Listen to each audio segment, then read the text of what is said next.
Welcome to physics clarified. I am your physics educator Isha और आज हम पढ़ने वाले हैं स्पीड और वेलोसिटी के बारे में और एवरेज स्पीड और एवरेज वेलोसिटी के बारे में, और साथ ही हम करेंगे कुछ न्यूमेरिकल क्वेश्चंस को सॉल्व जो कि होंगे इन्हीं टॉपिक्स पर बेस्ड। तो चलिए स्टार्ट करते हैं। In this lesson, we are going to learn about speed, velocity, difference between speed and velocity, average speed and average velocity, and then we'll be solving some numerical problems based on these topics. इस topic को पढ़ने से पहले हमें knowledge होनी चाहिए motion की और डिस्टेंस और डिस्प्लेसमेंट की। तो इसीलिए मैं अपने डिस्क्रिप्शन बॉक्स में अपनी प्रीवियस वीडियो का एक लिंक शेयर कर दूंगी जिसमें मैंने डिस्टेंस, डिस्प्लेसमेंट, मोशन ये सब मैंने एक्सप्लेन किया हुआ है, राइट। तो आई वुड सजेस्ट कि जिन लोगों ने वो वीडियो नहीं देखा है, इस वीडियो को देखने से पहले उस वीडियो को देखें ताकि आपको ज़्यादा अच्छे से समझ में आए। ठीक है, अब मैं स्टार्ट करती हूँ स्पीड के साथ। देखिए, जब भी कोई ऑब्जेक्ट मोशन में होती है तो उसके मोशन के साथ एक डिस्टेंस भी एसोसिएटेड होता है, यानी कि जब भी ऑब्जेक्ट मूव करेगी, जब भी ऑब्जेक्ट मोशन में होती है तो वो कोई ना कोई डिस्टेंस कवर करती है और वो डिस्टेंस कवर करने में उसे कुछ ना कुछ टाइम भी लगता है, राइट। तो जो स्पीड है, बेसिकली स्पीड रेशो होता है डिस्टेंस और टाइम का। जो जितना डिस्टेंस ऑब्जेक्ट ने कवर किया है जितने टाइम में, ठीक है, ये स्पीड हमें वही वैल्यू बताती है। Speed is the ratio of distance covered by the object to the time taken by it. ये तो हो गई है पहली डेफिनेशन कि स्पीड क्या होती है, ratio of distance covered to time taken. अब दूसरी डेफिनेशन की अगर मैं बात करूं, दूसरे तरीके से हम स्पीड को कैसे डिफाइन कर सकते हैं। Speed can also be defined as the distance covered by an object per unit time. Unit time में, यूनिट टाइम का मतलब यहाँ पर है 1 सेकेंड, 1 मिनट, 1 आवर। यूनिट का मतलब होता है बेसिकली 1, ठीक है। तो 1 मिनट, 1 सेकेंड, 1 आवर, इनमें से किसी भी वैल्यूज में अगर हम देखें कि एक कितना डिस्टेंस ऑब्जेक्ट ने कवर किया है तो वो हमें बताएगी उसकी speed. For example, the speed of an object is given as 10 metre per second. ठीक है, एक ऑब्जेक्ट है जिसकी स्पीड हमको गिवन है 10 मीटर पर सेकेंड। तो हम कैसे इसको इंटरप्रेट करेंगे, इसका मतलब ये है कि एक सेकेंड में, क्योंकि पर सेकेंड दिया हुआ है, यानी कि एक सेकेंड में ऑब्जेक्ट जो है वो 10 मीटर का डिस्टेंस ट्रैवल करती है। ठीक है, अब बात करते हैं एसआई यूनिट की। स्पीड की एसआई यूनिट क्या होती है। स्पीड की एसआई यूनिट को जानने के लिए मैं स्पीड के फॉर्मूले का यूज करने वाली हूँ। इस फॉर्मूले को ध्यान से देखना है। देखिए इस फॉर्मूले को, स्पीड का जो फॉर्मूला है बेसिकली वो है डिस्टेंस अपॉन टाइम। तो यानी कि अगर मैं डिस्टेंस और टाइम दोनों की एसआई यूनिट्स यहाँ पे लिख दूं तो दोनों की एसआई यूनिट्स का जो रेशो होगा वो हमारी स्पीड की भी एसआई यूनिट हो जाएगी, राइट। तो यानी कि डिस्टेंस की एसआई यूनिट हम लिख लेते हैं, the SI unit of distance is metre and the SI unit of time is second. तो ये metre upon second, that means metre per second. तो SI unit of speed is metre per second. अब जो speed होती है, basically speed की कोई direction नहीं होती है। स्पीड का सिर्फ क्या होता है, न्यूमेरिकल वैल्यू, उसका सिर्फ मैग्नीट्यूड होता है कि किसी ऑब्जेक्ट की अगर स्पीड है तो वो कितनी है। इसका डायरेक्शन से कोई लेना देना नहीं होता है। स्पीड की कोई डायरेक्शन नहीं है, राइट। तो स्पीड जो होती है इसके पास सिर्फ मैग्नीट्यूड है, इसके पास डायरेक्शन नहीं होती है। और ऐसी क्वांटिटीज जिनकी सिर्फ मैग्नीट्यूड होती है, डायरेक्शन नहीं होती है, they are known as the scalar quantities. Therefore speed is a scalar quantity because it has only magnitude and no direction. ठीक है, अब आते हैं फोर्थ पॉइंट पे। Speed of an object can never be negative और zero for an object in motion. अगर कोई object motion में है तो उसकी स्पीड कभी भी जो है वो ना ही नेगेटिव हो सकती है और ना ही जीरो हो सकती है। अब इन दोनों चीजों को मैं अलग अलग डिस्कस करती हूँ। जब भी कोई ऑब्जेक्ट मूव कर रही है, मोशन में है, जब ऑब्जेक्ट मोशन में है तो उसकी स्पीड जीरो नहीं हो सकती है। क्यों? क्योंकि फॉर्मूले पे देखते हैं, देखिए speed is equal to distance upon time. जब ऑब्जेक्ट मोशन में है, जब ऑब्जेक्ट मोशन के अंदर है तो वो कोई ना कोई डिस्टेंस तो कवर करेगी ही करेगी। अब डिस्टेंस कवर करेगी, दैट मीन्स न्यूमरेटर आपका जीरो नहीं है। अगर आपका न्यूमरेटर जीरो नहीं है तो स्पीड कभी भी क्या होगी, स्पीड कभी भी जीरो नहीं आएगी। अगर आपका स्पीड को जीरो करने के लिए सिर्फ एक ही कंडीशन होती है कि आपका डिस्टेंस जो है वो जीरो हो जाए, और डिस्टेंस जीरो तभी होगा जब ऑब्जेक्ट रेस्ट पे होगी। यानी कि अगर ऑब्जेक्ट मोशन में है तो उसकी स्पीड डेफिनेटली जीरो कभी नहीं होगी। स्पीड 0 होने के लिए ऑब्जेक्ट का रेस्ट पे होना जरूरी है, यानी कि distance travelled by the object should be 0। अब आते हैं इस पॉइंट पर कि स्पीड नेगेटिव क्यों नहीं हो सकती है। फिर से मैं इसके लिए फॉर्मूले का यूज करूंगी एक्सप्लेन करने के लिए कि speed is equal to distance upon time, right.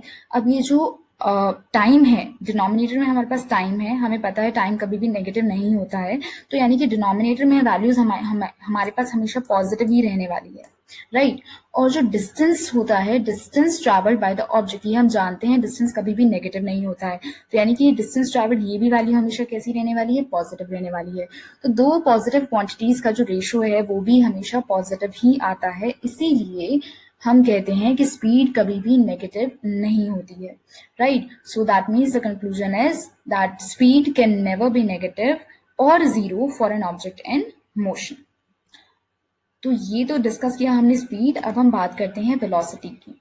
देखिए, वेलोसिटी बेसिकली क्या होती है, वेलोसिटी किसी भी ऑब्जेक्ट की डिफाइन करती है उसकी स्पीड को अलोंग विद इट्स डायरेक्शन, यानी कि स्पीड के साथ साथ ये हमें ऑब्जेक्ट की डायरेक्शन के बारे में भी बताती है। अगर हम सिर्फ ऑब्जेक्ट के डिस्टेंस कवर्ड पर यूनिट टाइम की बात कर रहे हैं तो हम बात कर रहे होते हैं स्पीड की, लेकिन अगर हम बात कर रहे हैं distance covered by the object per unit time considering its direction, यानी कि हम उसकी डायरेक्शन को भी कंसिडर कर रहे हैं कि वो कौन सी डायरेक्शन में मूव कर रही है, तो हम बात कर रहे होते हैं उसकी वेलोसिटी की। यानी कि जो कंक्लूडिंग पॉइंट है वो ये है कि वेलोसिटी जो होती है, वेलोसिटी होती है, स्पीड ही होती है बेसिकली, लेकिन इसके अंदर हम और क्या चीज कंसिडर करते हैं, इसके अंदर हमने डायरेक्शन भी लिया होता है, स्पीड प्लस डायरेक्शन। मैं डायरेक्शन को यहाँ पे मैंने DIR और ऊपर इसे N से ऐसे शो कर दिया है, तो दैट मीन्स वेलोसिटी आपकी क्या होती है, स्पीड ही होती है, लेकिन इसके अंदर डायरेक्शन भी कंसिडर किया है। तो velocity is defined as the distance covered by an object in a unit time in a particular direction. अगर आप ध्यान देंगे तो यहाँ पे जो मैंने वेलोसिटी की डेफिनेशन लिखी है वो इन अ यूनिट टाइम तक, जहां तक आप देख पा रहे हैं, ये स्पीड की डेफिनेशन होती है।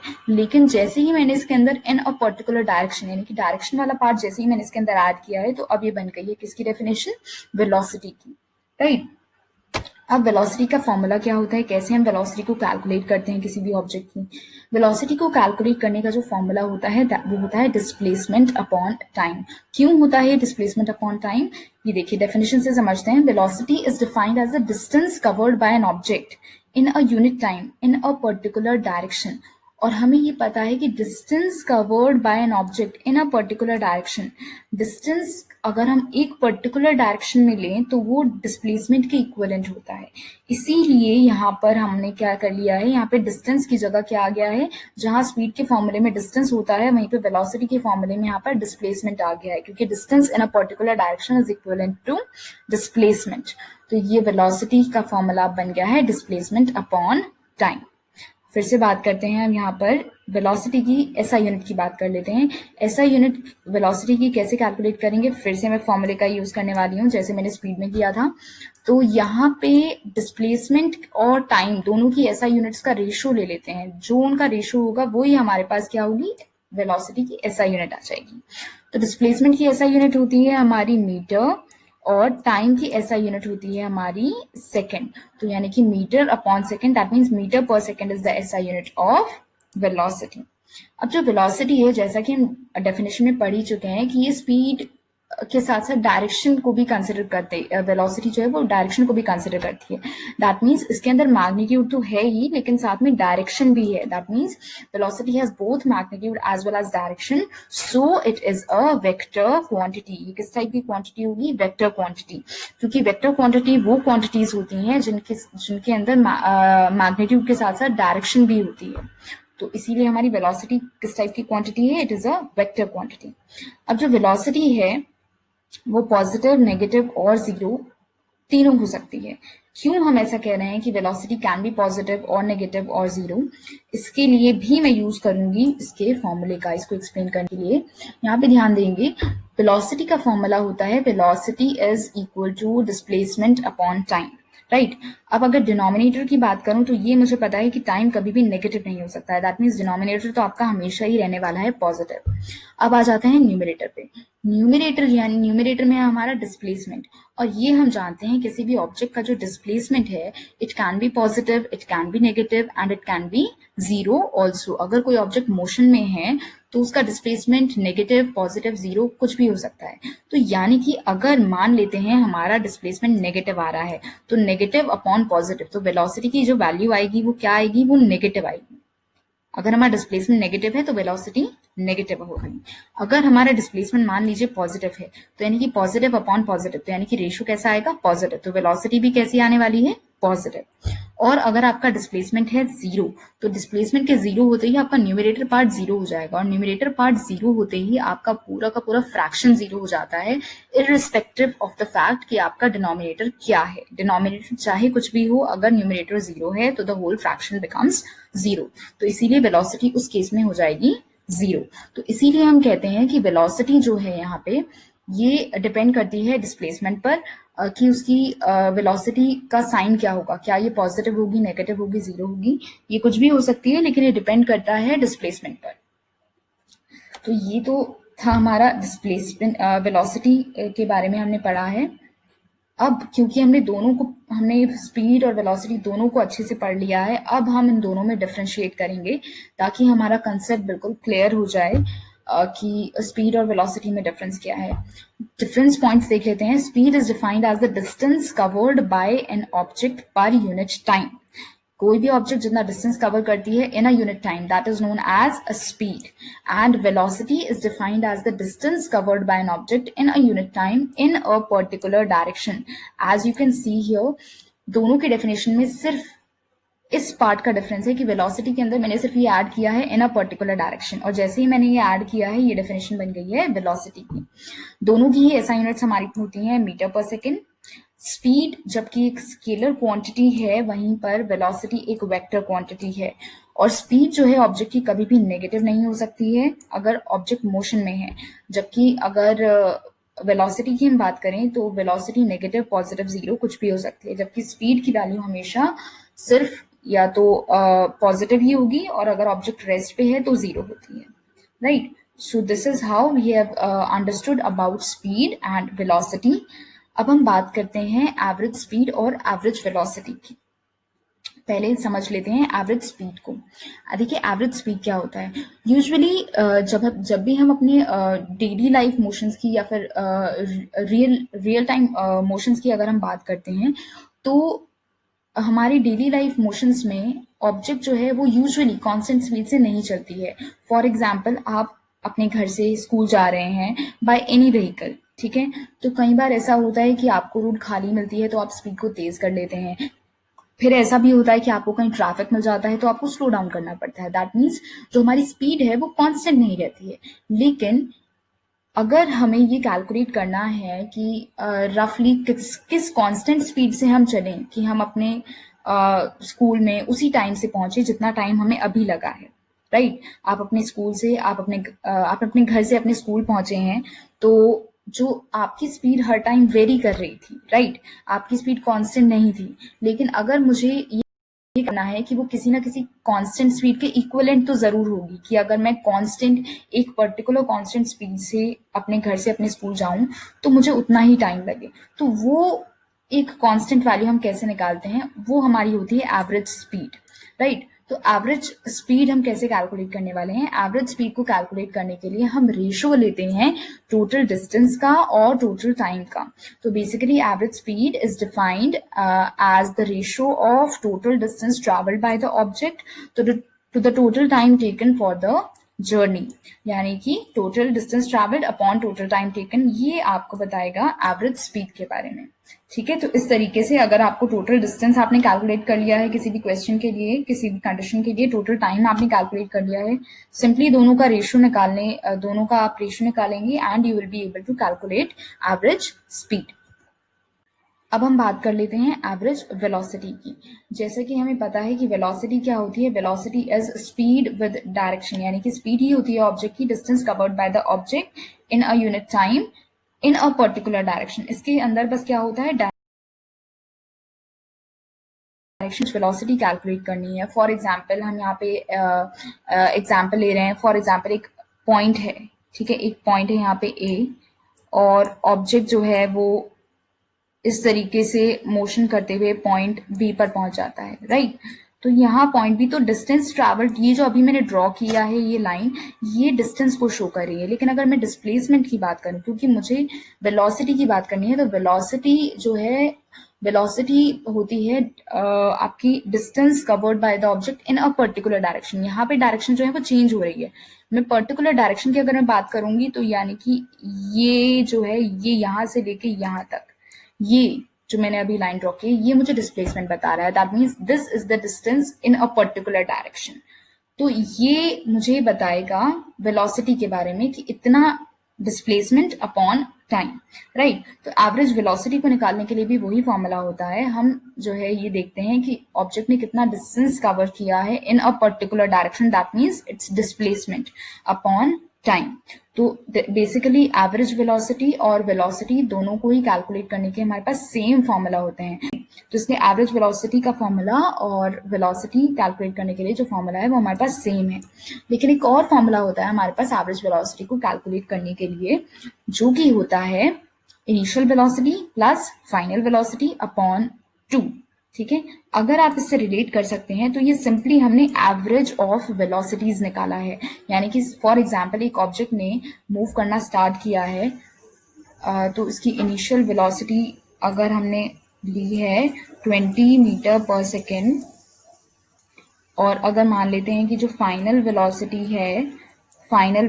है 14 मीटर पर सेकेंड, तो उस केस में हम एवरेज वेलोसिटी कैसे कैलकुलेट करते हैं? एवरेज वेलोसिटी जो होती है वो इन दोनों वेलोसिटीज का हम एवरेज निकाल लें। एवरेज का मतलब है मीन, यानी कि sum of observation upon number of observation. यानी कि मेरे पास दो वेलोसिटीज थी, u और v, तो मैंने क्या किया है, मैंने दोनों को ऐड कर दिया है और 2 से डिवाइड कर दिया, यानी कि दोनों का एवरेज निकाल लिया है। दोनों को वेलोसिटीज का एवरेज निकालते ही मुझे मिल जाएगी एवरेज वेलोसिटी।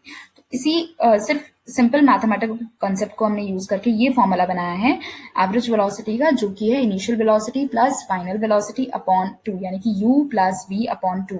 तो इस एग्जांपल में अगर मैं इसको यूज करूं एवरेज वेलोसिटी के लिए, तो एवरेज वेलोसिटी क्या निकल कर आएगी मेरी, v average is equal to 20 plus 14. 20 plus 14 that means 34, right?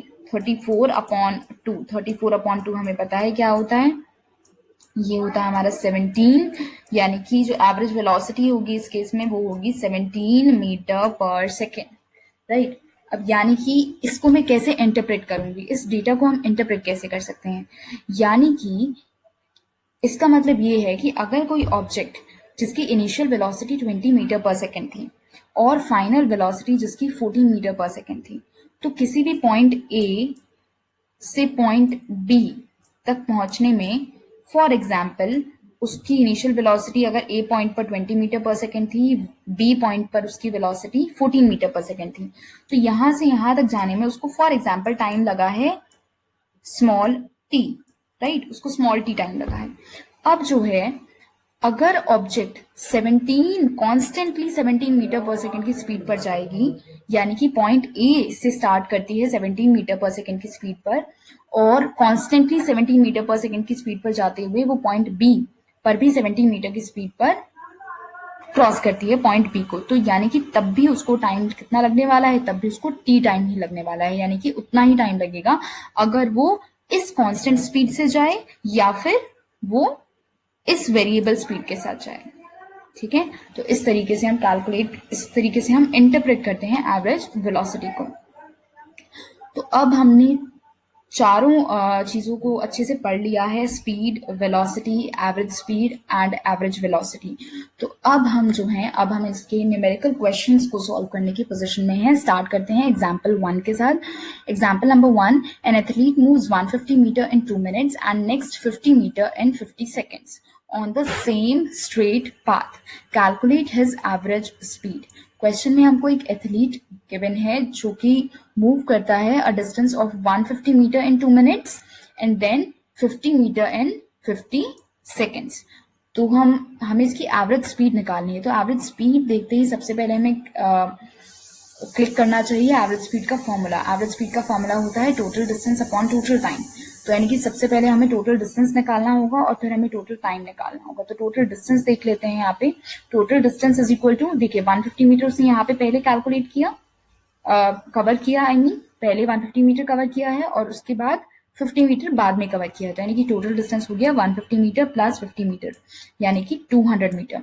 और टोटल टाइम कितना हो गया यहाँ पे? टोटल टाइम आपका है 150 मीटर को कवर करने में उसने लगाए थे यहाँ पर 2 मिनट्स और उसके बाद 50 मीटर के लिए लगाए थे 50 सेकेंड्स, यानी कि 2 मिनट्स प्लस 50 सेकेंड्स। तो 2 मिनट्स प्लस 50 सेकेंड उसको टाइम लगा है। अब हम क्या करने वाले हैं, यहाँ पे ध्यान देंगे जो टाइम है ये अलग अलग यूनिट्स में है। तो सबसे पहले इसको सिंगल यूनिट में चेंज करते हैं और वो भी चेंज करेंगे हम सेकंड्स में, क्योंकि सेकंड होती है एसआई यूनिट। तो मिनट्स को सेकंड में चेंज कर लिया bye simple multiplication bye 60। 1 minute में होते हैं 60 सेकेंड्स, तो इसलिए 2 मिनट में होंगे 2 मल्टीप्लाई बाय 60।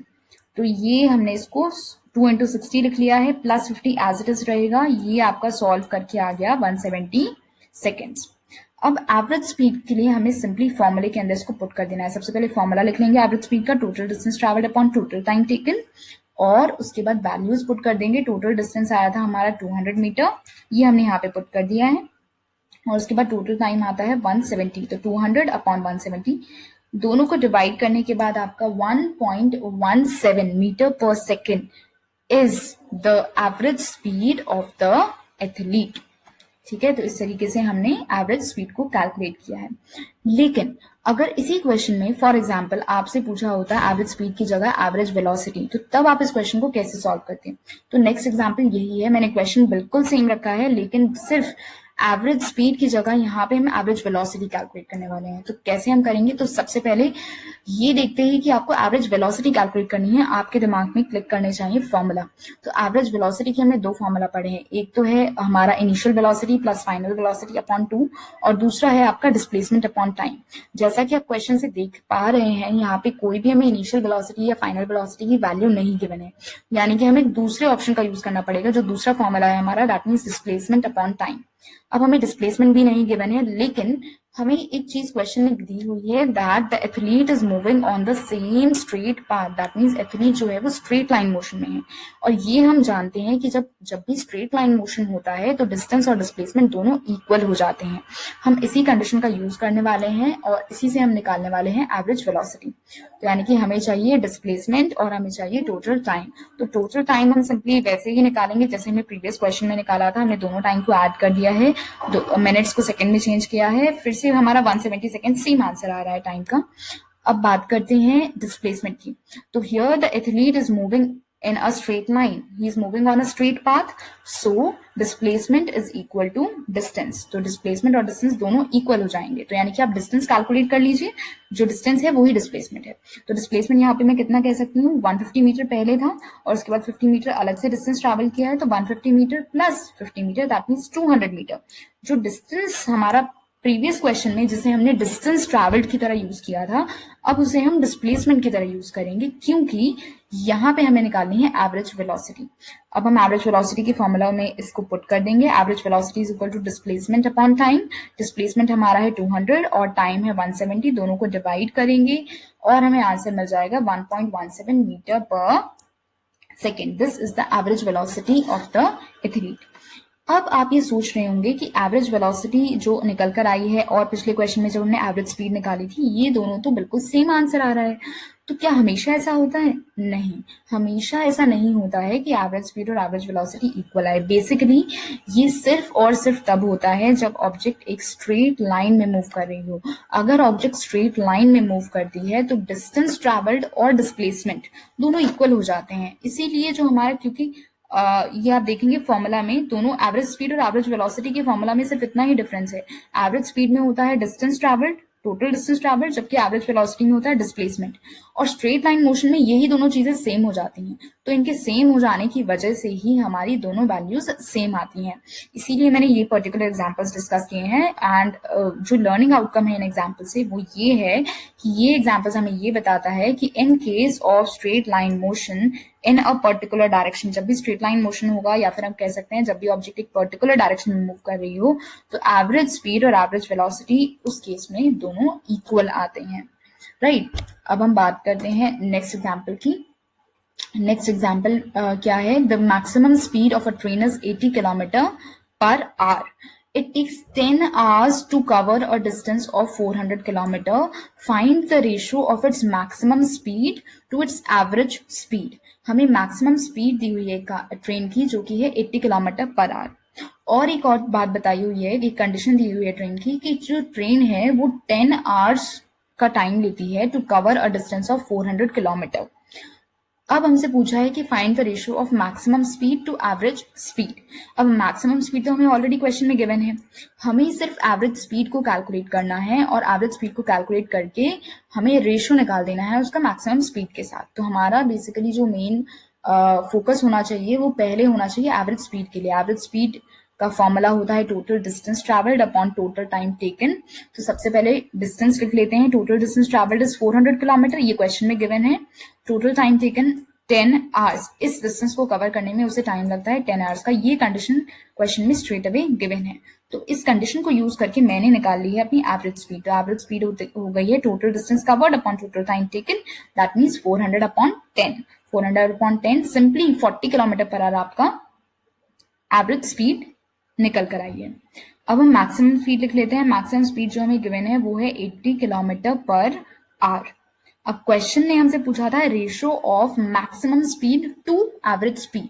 अब जब भी रेशियो कैलकुलेट करते हैं तो ये आपको पता होगा कि रेशियो कैलकुलेट करने में जो 2 से पहले लिखा होता है वो आपका न्यूमरेटर पार्ट बनता है। तो 2 से पहले हमारा लिखा हुआ है मैक्सिमम स्पीड, तो ये होगा आपका न्यूमरेटर पार्ट, और 2 के बाद जो लिखा होता है वो आपका बनता है डिनोमिनेटर पार्ट, यानी कि एवरेज स्पीड आपकी बन जाएगी डिनोमिनेटर।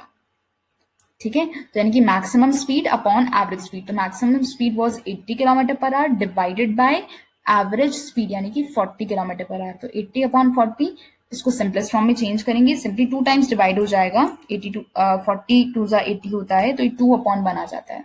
तो रेशियो आपका क्या हो गया है, रेशियो हो गया है 2:1, और यही आपका फाइनल आंसर है।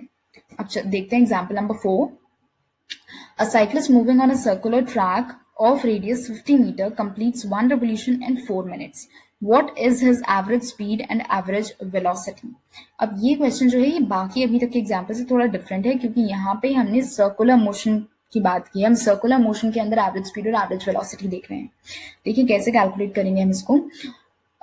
कंडीशन हमको क्या दी हुई है कि साइक्लिस्ट मूव कर रहा है एक सर्कुलर ट्रैक पे, और उस सर्कुलर ट्रैक का रेडियस गिवन है आपको 50 मीटर, और 1 revolution that means 1 round complete करने में टाइम वहां पर लगता है 4 मिनट्स उसको। तो आपको एवरेज स्पीड भी निकालनी है और आपको एवरेज वेलोसिटी भी निकालनी है। तो इस चीज को समझने के लिए सबसे पहले मैं यहाँ पर एक सर्कल ड्रॉ कर रही हूँ। फॉर एग्जाम्पल ये आपका एक सर्कुलर ट्रैक है, राइट, और ये हम एक पॉइंट लेते हैं, पॉइंट ए, राइट।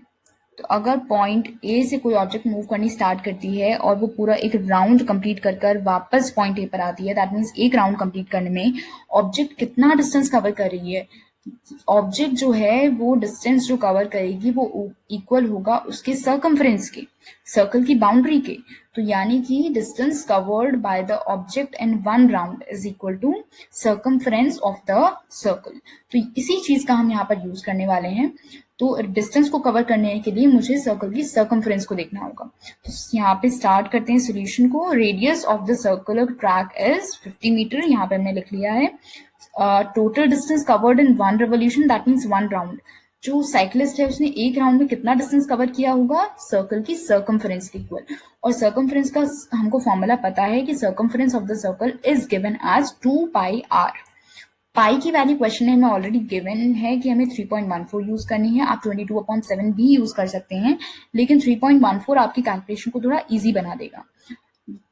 यहाँ पे हमने यूज किया है 2 मल्टीप्लाई बाय 3.14 मल्टीप्लाई बाय 50। इसको सॉल्व कर लेंगे, बहुत इजी है इसको सॉल्व करना। 52 होता है आपका 100, और 3.14 को जब आप 100 से मल्टीप्लाई करेंगे तो ये डेसिमल जो है 2 decimal places right side jump करेगा, और आपका 314 मीटर डिस्टेंस आ गया है।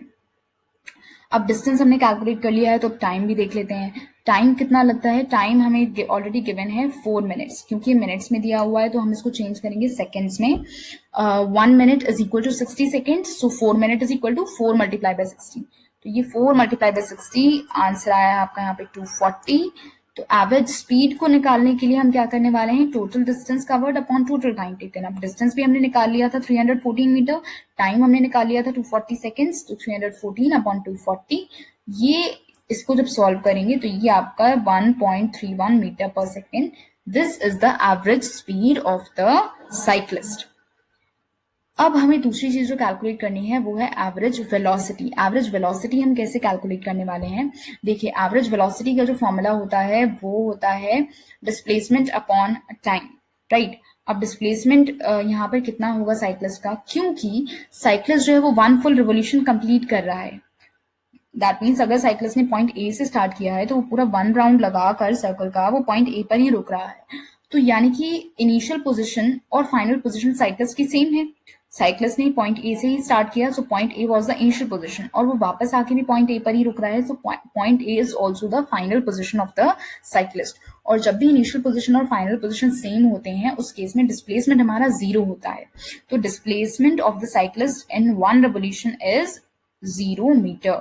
और फॉर्मूले में अगर हम देखें तो एवरेज वेलोसिटी का फॉर्मूला होता है डिस्प्लेसमेंट अपॉन टाइम। और जैसा कि मैंने आपको पहले बताया था, डिस्प्लेसमेंट क्योंकि न्यूमरेटर में है, तो अगर न्यूमरेटर ही आपका 0 हो जाएगा तो टाइम चाहे कुछ भी हो, डिनोमिनेटर में चाहे कितनी भी बड़ी वैल्यू क्यों ना हो, कितनी भी छोटी या बड़ी वैल्यू क्यों ना हो, आपका जो फाइनल आंसर है वो 0 ही आएगा, क्योंकि 0 upon anything what ever the number is, जो फ्रैक्शन है वो हमेशा 0 ही होता है। तो डिस्प्लेसमेंट के 0 हो जाने से ही हमारी एवरेज वेलोसिटी जो है वो 0 मीटर पर सेकेंड आ गई है। तो इस तरीके से हमने इस क्वेश्चन में एवरेज स्पीड और एवरेज वेलोसिटी दोनों चीजें कैलकुलेट की हैं। एक और क्वेश्चन देख लेते हैं सर्कुलर मोशन से रिलेटेड। यहाँ पे क्वेश्चन है, an insect moves along a circular path of radius 10 centimetre with a constant speed. If it takes 1 minute to move from a point on the path to a diametrically opposite point, find the speed and average speed. तो question में हमको दिया हुआ है कि एक insect है वो सर्कुलर पाथ पर मूव कर रहा है जिसकी रेडियस है 10 सेंटीमीटर और कांस्टेंट स्पीड से मूव कर रहा है, और टाइम जो लगता है इंसेक्ट को कहाँ से कहाँ जाने में, from a point on the path, कि सर्कुलर पाथ में कोई भी एक पॉइंट है, यानी कि मैंने ले लिया है कि चलिए पॉइंट ए ले लेते हैं, सर्कुलर पाथ पर ए पॉइंट से diametrically opposite point. Diametrically opposite point का मतलब है कि अगर मैं ए पॉइंट को की हेल्प से डायमीटर बनाऊं सर्कल का, तो सर्कल के दूसरे एंड पर जो, यानी कि जो डायमीटर बनेगा वो सर्कल को दूसरा भी एक पॉइंट पर टच कर रहा होगा जो कि यहाँ पे पॉइंट बी है। तो ये बेसिकली हम इस केस में कहेंगे कि point A and point B are diametrically opposite points. Point A और पॉइंट बी दोनों कैसे पॉइंट्स हैं, डायमेट्रिकली ऑपोजिट पॉइंट्स, यानी कि अगर हम डायमीटर ड्रॉ करें तो डायमीटर के दो ऑपोजिट पॉइंट्स जो हैं, these are the diametrically opposite points. तो इंसेक्ट अगर मूव करता है पॉइंट ए से डायमेट्रिकली ऑपोजिट पॉइंट बी तक along the circle, that means point A से पॉइंट बी जो है वो इंसेक्ट इस तरीके से मूव कर रहा है डायमेट्रिकली ऑपोजिट पॉइंट तक, उसको मूव करने में टाइम लगता है 1 मिनट। इस केस में हमें निकालनी है स्पीड और एवरेज वेलोसिटी, ठीक है। तो स्पीड का फॉर्मूला होता है डिस्टेंस अपॉन टाइम। तो यहाँ पे डिस्टेंस कितना होगा, ध्यान से यहाँ पे देखेंगे, ये जो डिस्टेंस है बेसिकली, क्योंकि डायमीटर हमें पता है, डायमीटर सर्कल को 2 इक्वल पार्ट्स में डिवाइड कर देता है, और साथ ही साथ डायमीटर जो है वो सर्कल के सर्कमफ्रेंस को भी 2 पार्ट्स में डिवाइड करता है। तो यानी कि ये जो डिस्टेंस कवर्ड है ये सर्कमफ्रेंस का हाफ है, right. This is the half of the circumference of the circle. Circumference हमें पता है कितनी होती है, 2πr। तो इसी कंसेप्ट का हम यूज करेंगे डिस्टेंस को निकालने के लिए। तो देखते हैं कैसे सॉल्व करना है। Radius of the circle is given as 10 centimetre. अब सेंटीमीटर में है तो हम इसको standard unit SI unit metre में चेंज कर लेते हैं। तो सेंटीमीटर को मीटर में कन्वर्ट करने के लिए उसको 100 से डिवाइड करना होता है। तो ये हमने निकाल लिया है 0.1 metre.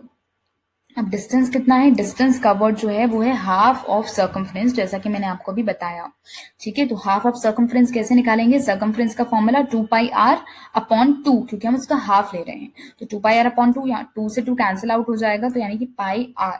Pi R is the distance. Pi की वैल्यू हमको पता है 3.14 होती है, आर की वैल्यू हमने पुट कर दी है 0.1। तो इसको जब हम सॉल्व करेंगे 3.14 मल्टीप्लाई बाय 0.1, तो ये आ जाएगा आपका 0.314 मीटर। ठीक है, तो ये आपका डिस्टेंस निकल कर आ गया है। अब टाइम कितना दिया हुआ है, टाइम हमको क्वेश्चन में गिवन है 1 मिनट, मिनट्स में गिवन है, हम इसको सेकंड में चेंज करेंगे। 1 minute is equal to 60 seconds, तो हमने टाइम को 60 सेकंड्स लिख लिया। अब स्पीड कैलकुलेट करनी है, तो स्पीड क्या होती है, स्पीड होती है distance travelled upon time taken. तो डिस्टेंस कितना है 0.314 डिवाइडेड बाय टाइम है हमारा 60 सेकेंड्स, दोनों को डिवाइड करेंगे तो आंसर आपका यहाँ पर आएगा 0.005। तो ये 0.005 metre per second, this is the speed of the insect for the given condition. अब जो है बात करते हैं, ए पार्ट का आंसर हमने कैलकुलेट कर लिया है, स्पीड हमने कैलकुलेट कर ली। अब बात करते हैं एवरेज वेलोसिटी की। एवरेज वेलोसिटी कैसे कैलकुलेट करनी है, एवरेज वेलोसिटी का फॉर्मूला होता है डिस्प्लेसमेंट अपॉन टाइम।